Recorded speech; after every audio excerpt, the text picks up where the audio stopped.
નમસ્કાર મિત્રો, હું રાજેશ ભાસ્કર આપ સૌનું યુટ્યુબમાં આપણી આ ચેનલ પર સ્વાગત કરું છું. મિત્રો, આજે આપણે તારીખ 16 નવેમ્બર 2025ના કેટલાક મોસ્ટ ઇમ્પોર્ટન્ટ કરંટ અફેર અને અગાઉની પરીક્ષામાં પૂછાયેલા કેટલાક ઇમ્પોર્ટન્ટ પ્રશ્નો વિશે ડિટેલમાં ચર્ચા કરીશું, જે આપને આવનારી પરીક્ષા માટે ખૂબ જ ઉપયોગી સાબિત થશે. તો મિત્રો, આપ આ ચર્ચા સાથે જોડાઈ રહેજો અને વિડીયોને પહેલેથી લઈને છેલ્લે સુધી પૂરેપૂરો જોવાનો આગ્રહ રાખજો. તો ચલો મિત્રો, શરૂ કરીએ. શરૂઆત કરતાં પહેલાં જણાવી દઉં કે જો તમારે આપણી આ યુટ્યુબ ચેનલને સબસ્ક્રાઇબ કરવાનું બાકી હોય તો ચેનલને સબસ્ક્રાઇબ કરજો, નોટિફિકેશન બેલ આઇકોનને પ્રેસ કરીને, અને જો તમને વિડીયો પસંદ આવે તો વિડીયોને લાઇક કરજો. પરંતુ તમારા જેટલા પણ મિત્રો જેઓ કોમ્પિટિટિવ એક્ઝામની તૈયારી કરી રહ્યા છે એ બધા મિત્રો જોડે આ વિડીયોની લિંકને શેર કરવાનું ભૂલશો નહીં. અત્યારે જ શેર કરી દો, તમે જે તે સોશિયલ મીડિયા એપ્લિકેશન વાપરતા હોય એમાં. ચલો તો શરૂઆત કરીએ. સૌપ્રથમ જોઈશું અગાઉની પરીક્ષામાં પૂછાયેલા સામાન્ય વિજ્ઞાનના પ્રશ્નો, જેના જવાબો તમારે મને કમેન્ટ બોક્સમાં લખીને જણાવવાના છે. અને વિડીયોના લાસ્ટમાં જ્યારે હું તમને આ દરેક પ્રશ્નના જવાબ જણાવું ત્યારે તમારે ચેક કરવાનું છે કે તમે આપેલા પ્રશ્નો જવાબમાંથી કેટલા પ્રશ્નો જવાબ સાચા છે. અને જેટલા પણ પ્રશ્નો જવાબ સાચા હોય એનો આંકડો તમારે કમેન્ટમાં લખવાનો કે 10માંથી આટલા સાચા. ડેઇલી જીકે ટેસ્ટમાં આપણે રોજ 10 પ્રશ્નો પૂછીએ છીએ, એમાંથી 5 પ્રશ્નો સામાન્ય વિજ્ઞાનના હોય છે.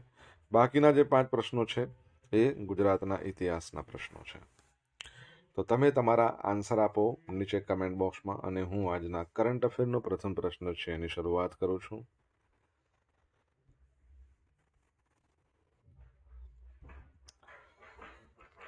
પ્રથમ પ્રશ્ન છે, તાજેતરમાં ગુજરાતમાં કયા સ્થળે ભારતીય સેનાની ત્રણેય પાંખો વચ્ચે સંયુક્ત કામગીરીમાં સુમેળ વધારવાના ઉદ્દેશ સાથે આયોજિત ત્રિસેવા કવાયત યોજાઈ હતી? તો જવાબ આવશે પોરબંદર ખાતે યોજાઈ હતી આ ત્રિસેવા કવાયત. બરાબર છે, જોઈ લઈએ આપણે એના વિશે. તો ભારતીય સેનાની ત્રણેય પાંખો એટલે કે જમીન, હવા અને નૌકાદળ, એટલે કે આર્મી, એરફોર્સ અને નેવી, એ ત્રણેય સેના છે એના વચ્ચે સંયુક્ત કામગીરીમાં સુમેળ વધારવાના ઉદ્દેશ સાથે ત્રિસેવા કવાયત, બરાબર છે, ટ્રાય સર્વિસ એક્સરસાઇઝ છે એ ગુજરાતમાં પોરબંદર ખાતે 12 અને 13 નવેમ્બરના રોજ સફળતાપૂર્વક સંપન્ન થઈ છે. આ ભવ્ય કવાયત પોરબંદર જિલ્લાના પ્રસિદ્ધ માધવપુર બીચ પર યોજવામાં આવી હતી, અને તેનું નેતૃત્વ કોણે કર્યું હતું? ભારતીય નૌસેના દ્વારા. ખબર છે ને, એના જે ચીફ છે એને એડમિરલ કહેવાય. હાલમાં જે ચીફ છે ને કે એમનું નામ શું છે? તો એડમિરલ દિનેશ કુમાર ત્રિપાઠી. TSC 2025 દરમિયાન લડાયક કોમ્બેટ મૂવમેન્ટ, રોમાંચક રેસ્ક્યુ ઓપરેશન્સ અને સમુદ્રી સુરક્ષા સંબંધિત વિશેષ પ્રદર્શનો યોજાયા હતા. તમને ખ્યાલ હશે, પોરબંદરનું જૂનું નામ સુદામા.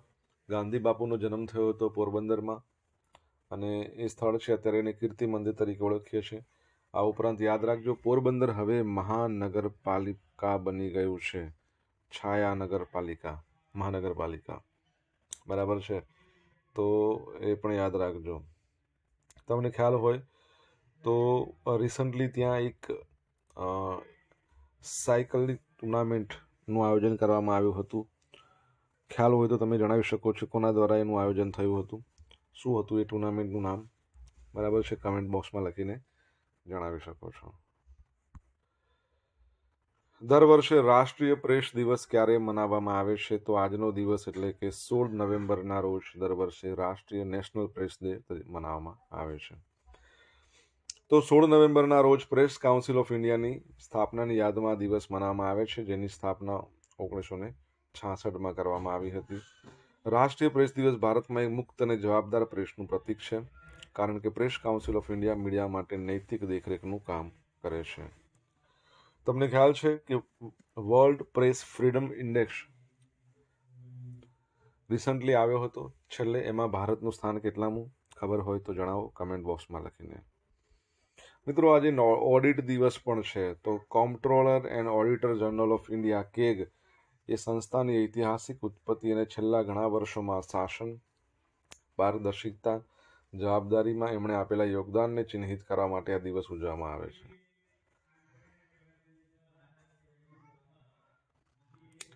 કેગ એ ભારતમાં બંધારણીય સત્તા છે, એટલે ભારતના બંધારણમાં અનુચ્છેદ 148માં દર્શાવેલું છે. તેની સ્થાપના ભારતના બંધારણીય કલમ 148 અનુસાર કરવામાં આવી છે. કેગને કેન્દ્ર તેમજ રાજ્ય સરકારની તમામ રસીદો અને ખર્ચનું ઓડિટ કરવાની સત્તા છે. કેગ એ ભારત સરકારની માલિકીની કોર્પોરેશનનું વૈધાનિક ઓડિટર છે. તે સરકારી કંપનીઓના પૂરક ઓડિટ કરે છે, જ્યાં સરકારનો ઇક્વિટી હિસ્સો 51% છે. સૌ પ્રથમ વખત આ દિવસ ક્યારે મનાવવામાં આવ્યો હતો? તો 2021માં મનાવવામાં આવ્યો હતો. તમારા માટે એક પ્રશ્ન છે, હાલમાં આપણા કેગ કોણ છે? કોમ્પ્ટ્રોલર and auditor general of India. Comment બોક્સમાં લખીને જણાવો, આવડતો હોય તો જવાબ. મિત્રો, ત્રીજો પણ એક ઇમ્પોર્ટન્ટ ડે છે, જેને કહેવાય છે સહિષ્ણુતા માટેનો આંતરરાષ્ટ્રીય દિવસ, 16મી નવેમ્બર.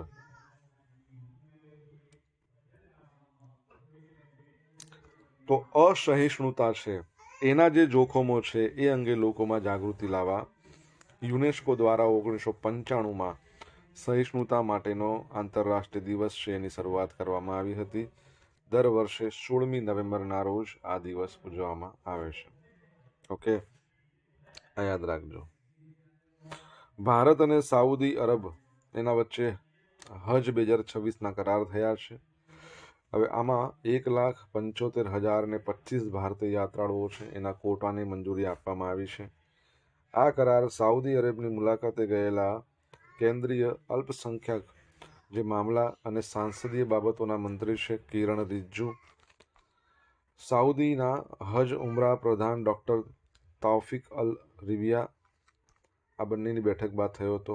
આનો મુખ્ય હેતુ એ જ છે કે જે યાત્રાળુઓ હોય એમને યાતાયાત, રહેવા અને આરોગ્ય સુવિધાઓને વધુ મજબૂત બનાવીને સુરક્ષિત અને સરળ યાત્રા સુનિશ્ચિત કરવી. બરાબર છે. સાઉદી અરેબિયા કેપિટલ રિયાદ છે. રાજા એના કિંગ એના સલમાન છે અને કરન્સી સાઉદી અરેબિયન રિયાલ. તમને ખબર હોય સાઉદી અરેબિયા છે ને ધ લાઇન નામનું એક સિટી બનાવી રહી છે, આખી રીતે લાઇન હોય. બરાબર છે, બંને બાજુ બિલ્ડિંગો. બીજું, રિસન્ટલી તમને ખ્યાલ હોય તો આપણે ભણ્યા હતા કે વિશ્વમાં સૌથી ઊંચાઈ પર આવેલ સ્ટેડિયમ તે બનાવી રહ્યું છે, જમીનથી 350 મીટર ઊંચાઈ પર. અને તમારા માટે પ્રશ્ન એ છે એનું નામ શું રાખવામાં આવ્યું છે, કેમ કે ફિફા વર્લ્ડ કપ 2034 ત્યાં યોજાવાનો છે. મિત્રો, વિડીયો પસંદ આવ્યો હોય, ભણવાની મજા આવી હોય તો વિડીયોને લાઇક કરો, તમારા મિત્રો જોડે વિડીયોની લિંકને શેર કરજો. આપણી બંને યુટ્યુબ ચેનલ રાજેશ ભાસ્કર અને રાજેશ ભાસ્કર 2 જો સબસ્ક્રાઇબ કરવાનું બાકી હોય તો સબસ્ક્રાઇબ કરો, નોટિફિકેશન બેલ આઇકોનને પ્રેસ કરીને. જો તમારે ડેલી કરંટ અફેરની પીડીએફ જોઈતી હોય તો આપણી ટેલિગ્રામ ચેનલ છે એને જોઈન કરી લો. અહીંયા તમને ડેલી કરંટ અફેરની પીડીએફ તો મળવાની જ છે, સાથે સાથે તમને પોલ્સ પણ રમવા મળશે. કયા દેશે હિન્દ મહાસાગરમાં 6000 મીટરની ઊંડાઈએ વિશ્વની સૌથી ઊંડી અંડરસી રિસર્ચ લેબ બનાવવાની યોજના જાહેર કરી છે? તો જવાબ આવશે આપણું ભારત બનાવશે. કોણ બનાવશે? ભારત. તો ભારતે વિઝન 2047ના ભાગરૂપે હિન્દ મહાસાગરમાં 6000 મીટરની ઊંડાઈએ વિશ્વની સૌથી ઊંડી પાણીની અંદરની સંશોધન પ્રયોગશાળા અંડર સી રિસર્ચ લેબોરેટરી બનાવવાની યોજના જાહેર કરી છે. આ સુવિધા વૈશ્વિક વૈજ્ઞાનિક સીમાચિહ્ન બનશે. મુખ્ય વિશેષતા અને તકનીક જોઈએ તો ઊંડાઈ 6000 મીટર. આટલી ઊંડાઈએ વાતાવરણીય દબાણ કેટલું હોય? 600 ગણું હોય છે. સામ્યતા, અને એવું કહી શકાય જે રીતે ઇન્ટરનેશનલ સ્પેસ સ્ટેશન બરાબર છે જે અવકાશમાં આવેલું છે, તો એ જ રીતે આને સમુદ્રીનું સંસ્કરણ કહી શકાય જે જમીનની એટલે સમુદ્રની અંદર આવેલું હોય. બાંધકામ 6000 મીટરના બાંધકામને સહન કરવા માટે પ્રેશર પ્રતિરોધક ટાઇટેનિયમ અને સંયુક્ત એટલે કોમ્પોઝિટ માળખાનો ઉપયોગ થશે. અવલોકન, દરિયાઈ જીવનનું જીવંત નિરીક્ષણ કરવા માટે 360 ડિગ્રી પારદર્શક પેનલ લગાવવામાં આવશે. સંચાર, ઇકોસ્ટિક સિગ્નલો અને ફાઇબર ઓપ્ટિક્સ લિંક્સનો ઉપયોગ કરીને પાણીની અંદર સંચાર પ્રણાલી કરવામાં આવશે. બરાબર છે, તો આ યાદ રાખજો. મહાસાગરની વાત આવી છે, હિન્દ મહાસાગર. ટોટલ મહાસાગરો કેટલા છે? 5 છે. 4+1 પેસિફિક, એટલાન્ટિક, આર્કટિક અને હિન્દ મહાસાગર, અને એક પાંચમો દક્ષિણ મહાસાગર કહેવાય અથવા તો એન્ટાર્કટિક મહાસાગર. મને કહો મહાસાગર દિવસ ક્યારે ઉજવવામાં આવે છે? કમેન્ટ બોક્સમાં લખીને જણાવો જવાબ આવડતો હોય તો.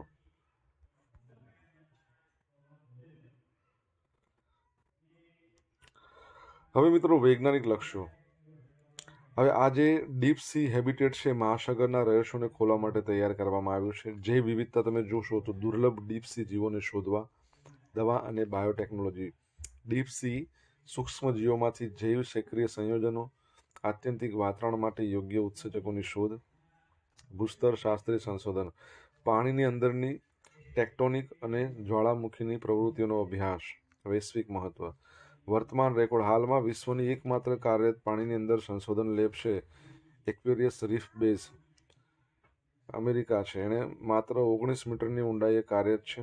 ભારતનું 6000 મીટરનું સ્ટેશન તમામ સુવિધાઓને વટાઈ જશે. સંકલન. આ લેબ પૃથ્વી વિજ્ઞાન મંત્રાલય હેઠળ ભારતના વ્યાપક સમુદ્રયાન મિશન એને પૂરક બનશે. બરાબર છે. ચલો આગળ વધીએ.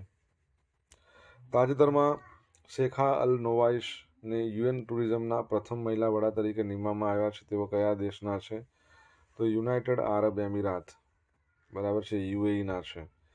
તો શેખા નાસેર અલ નોવાઇસ યુએનની વિશેષ એજન્સી યુએન ટુરિઝમ, અગાઉ તેને UNWTO કહેતા હતા, એનું નેતૃત્વ કરનાર પ્રથમ મહિલા બનીને વૈશ્વિક પ્રવાસન ક્ષેત્રે ઇતિહાસ રચ્યો છે.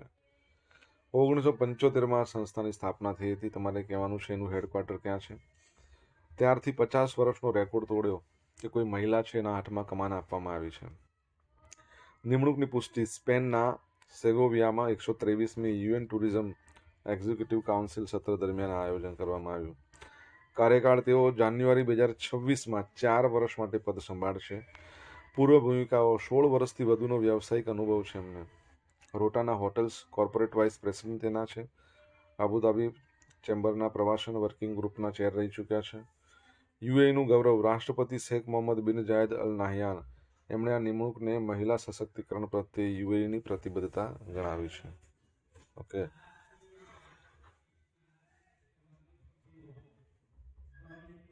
આગળ વધીએ. કામિની કૌશલનું નિધન. સુવર્ણ યુગના અભિનેત્રીનું અવસાન. ભારતીય સિનેમાના સુવર્ણ યુગના જાણીતા અભિનેત્રી કામિની કૌશલનું 98 વર્ષની વયે અવસાન થયું છે. 7 દાયકાથી વધુની કારકિર્દીમાં એમણે હિન્દી સિનેમા પર મોટી અસર કરી હતી. ડેબ્યુ ફિલ્મ હતું નીચાનગર 1946.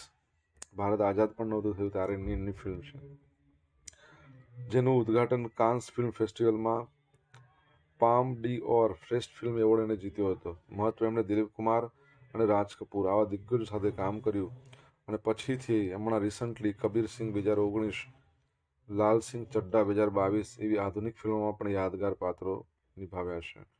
વારસો. તેઓ પડદા પર સ્ત્રીઓના સ્વાભાવિક અને મજબૂત પાત્રાલેખન માટે જાણીતા હતા. બરાબર છે.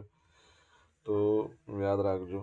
રિસન્ટલી તમને ખબર હોય તો ઘણા બધા અભિનેતાઓ અને ઘણા બધા પ્રખ્યાત વ્યક્તિઓના અવસાન થયા હતા. સતીશ કૌશિક, પછી અસરાની, ઓકે. પછી તમને ખબર હોય તો આપણા ગુજરાતમાં લોક સાહિત્યમાં બહુ સારું કામ કરનાર જોરાવરસિંહ જાદવ. તમને ખબર છે પેલા એડવર્ટાઇઝિંગ માટે બહુ જાણીતા હતા, જેમણે અબકી બાર મોદી સરકાર જેવી એડવર્ટાઇઝ લાવ્યા હતા. એમનું પણ અવસાન થઈ ગયું. એમનું નામ યાદ હોય તો તમે જણાવી શકો છો કમેન્ટ બોક્સમાં લખીને. સોશિયલ મીડિયાના માધ્યમથી મારી સાથે કનેક્ટ રહી શકો છો. આપણું ઇન્સ્ટા આઈડી છે rajesh.i.bhaskar, ફેસબુક આઈડી છે RI ભાસ્કર અને ટેલિગ્રામ ચેનલ છે રાજેશ ભાસ્કર. અહીંયા તમને ડેલી કરંટ અફેરની PDF મળશે અને પોલ્સ પણ રમવા મળશે. જો ભણવાની મજા આવી હોય તો વિડીયોને એક લાઇક કરો, તમારા મિત્રો જોડે વિડીયોની લિંકને શેર કરો, ચેનલ સબસ્ક્રાઇબ કરવાની બાકી તો સબસ્ક્રાઇબ કરો, નોટિફિકેશન બેલ આઇકોનને પ્રેસ કરીને. ભારતમાં કમ્પ્યુટર સાયન્સ શિક્ષણના પિતામહ પ્રોફેસર V રાજારામનનું નિધન થયું છે. એમણે સાયન્સ અને કોમર્સના સ્નાતકો માટે કયા પ્રોગ્રામની રચના કરી હતી?